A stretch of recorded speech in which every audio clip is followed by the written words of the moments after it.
O Tribunal de Contas da União descobriu mais de 90 mil irregularidades nas folhas de pagamentos da administração pública.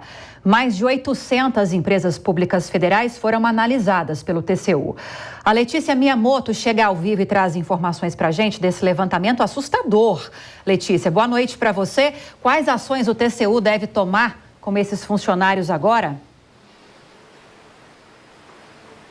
Oi, Lívia. A partir do momento em que essas irregularidades são identificadas, o Tribunal de Contas da União notifica os gestores que precisam avaliar e solucionar essas situações. Boa noite para você e para todos que nos acompanham aqui no Jornal Jovem Pan.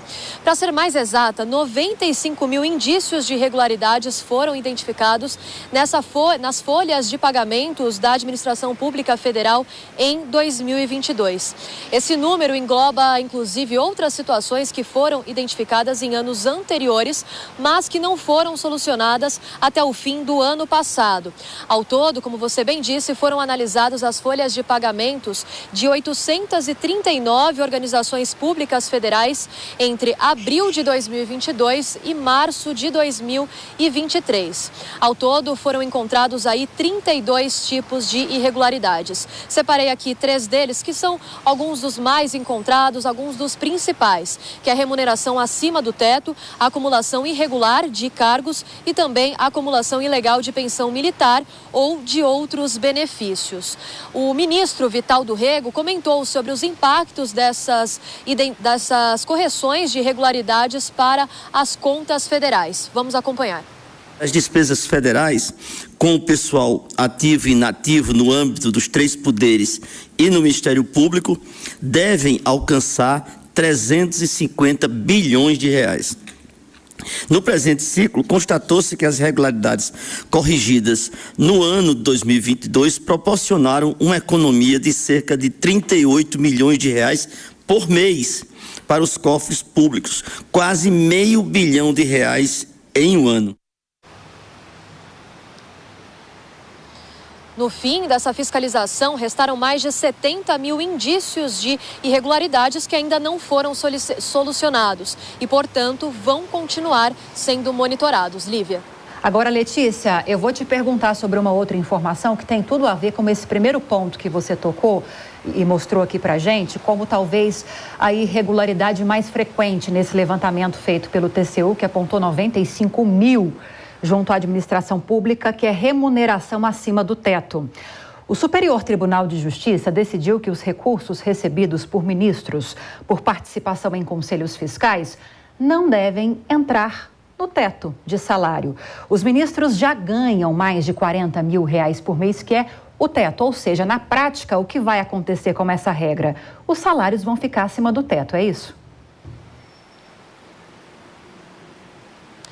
Exatamente, Lívia. Essa regra, na prática, como você bem disse, vale apenas para as estatais autossuficientes. Então, seguem aí o limite de remuneração às empresas públicas ou aquelas sociedades mistas que recebem recursos da União.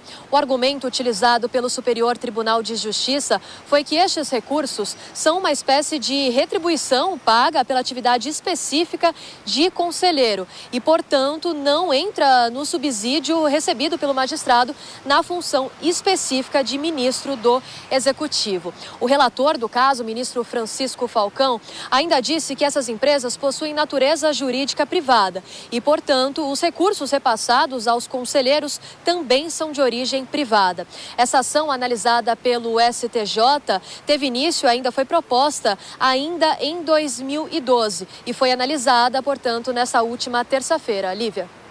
Obrigada pelas informações. Viu, Letícia Miyamoto? Um bom trabalho para você. Vou chamar agora o Roberto Mota para a gente falar um pouquinho sobre essas duas questões que estão, de certa forma, até relacionadas, né, Mota? A gente teve esse levantamento do TCU, apontando cerca de 95 mil irregularidades em folhas de pagamentos da administração pública. Vou reforçar o item que foi destacado pela Letícia. Talvez a irregularidade mais recorrente, segundo esse levantamento dela, seja remuneração acima do teto, né, de R$41,6 mil. mil reais do Judiciário, que é o salário de um ministro do STF, e nós tivemos essa decisão do STJ que permite com que salários de ministros que acumulam função de conselheiro não sejam barrados, não caiam naquele abate-teto, não sejam barrados pelo teto salarial, e esse salário vai acabar ultrapassando esse valor máximo estipulado pela legislação. Todas essas questões, Mota, gritam, não só chamam a atenção, gritam para uma necessidade de aprovação de uma reforma administrativa em todos os poderes? Não há dúvida nenhuma, Lívia, é isso mesmo. O que esses dados mostram é que o tamanho da máquina do Estado no Brasil é grande demais e que é praticamente impossível controlar. Muitas vezes a gente tem a ilusão de que porque foram aprovadas determinadas leis ou regulamentos, que agora está tudo sob controle. Mas tem um pequeno problema da fiscalização depois. Você imagina 95 mil indícios de irregularidades. Imagina o que mais pode estar acontecendo que não está sendo percebido. Quanto a essa questão da acumulação de salários com a remuneração por participação em conselhos, há duas formas de olhar isso. Tá? Uma forma é a forma com a qual o STJ olhou e disse que não, a decisão, que não tomou a decisão de que não haveria nenhum problema, mas a outra forma de olhar é o seguinte: a intenção original da lei talvez fosse limitar realmente a remuneração total que alguém que trabalha para o Estado está recebendo. Se essa era a intenção original da lei, também é mais um caso em que a intenção não está valendo. Pois é, no Brasil não basta ser lei, não é o suficiente, né, Mota? Até já.